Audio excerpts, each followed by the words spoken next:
계속해서 대구 경북 소식입니다. 영천시 신령면 낮 기온이 40.2도까지 치솟는 등 폭염이 맹위를 떨치고 있습니다. 자동 기상관측 장비로 측정된 영천 신령 40.2도는 오늘 전국에서 가장 높은 기온이었고 경산시 하양읍 39.5, 대구시 동구 신암동 39.4도로 거의 40도에 육박했습니다.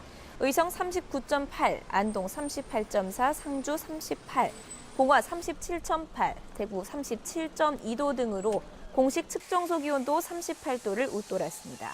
어젯밤에 대구와 포항에 열대야가 나타난 가운데 오늘 밤에는 열대야 지역이 늘어날 전망입니다. 대구 기상지청은 내일도 오늘과 비슷해 폭염이 기승을 부리겠고 특히 주말과 휴일은 폭염이 절정에 달할 것으로 내다봤습니다.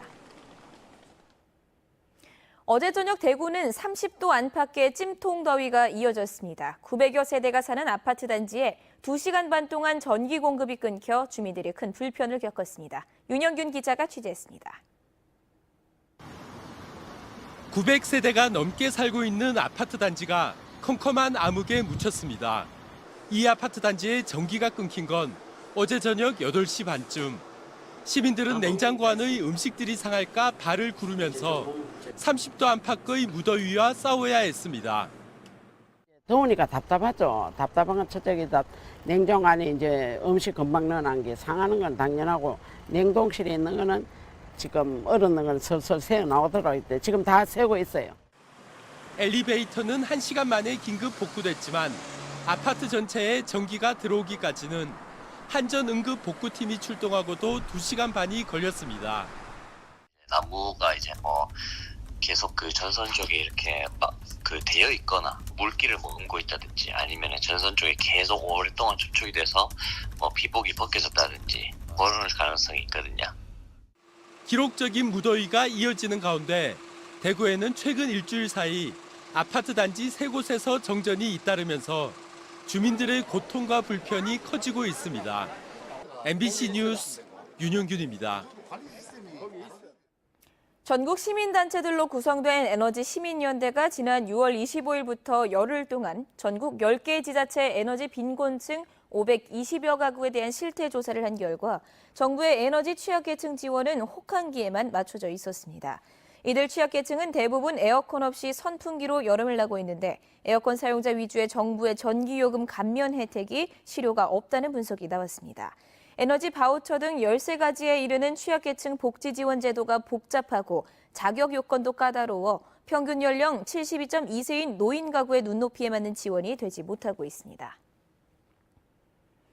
기록적인 폭염이 이어지면서 경상북도가 독거노인 생활관리사 988명을 통해 홀몸 어르신의 안부를 매일 확인합니다.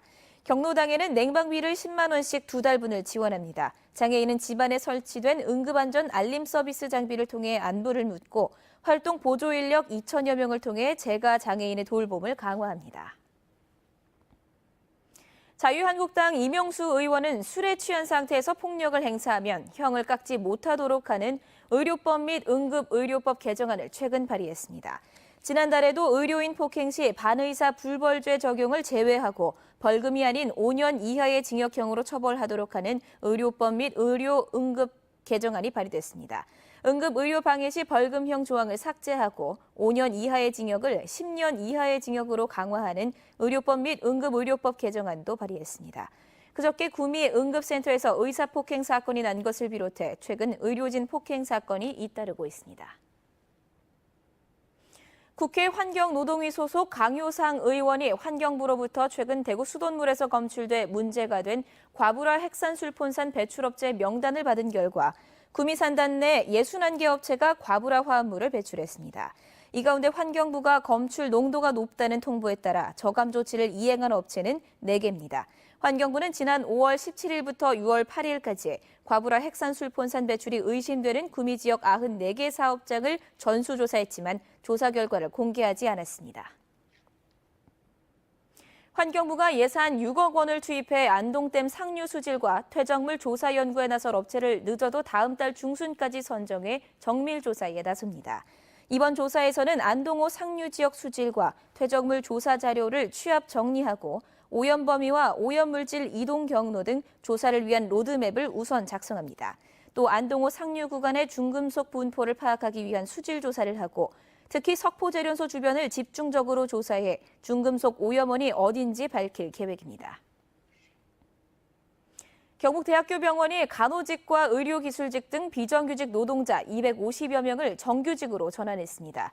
지난 4월과 6월 7곳 경북대병원 무기계약직 노동자 100여 명도 정규직인 원무직으로 바꿔 경북대학교 병원에서는 비정규직 350여 명이 정규직으로 바뀌었습니다.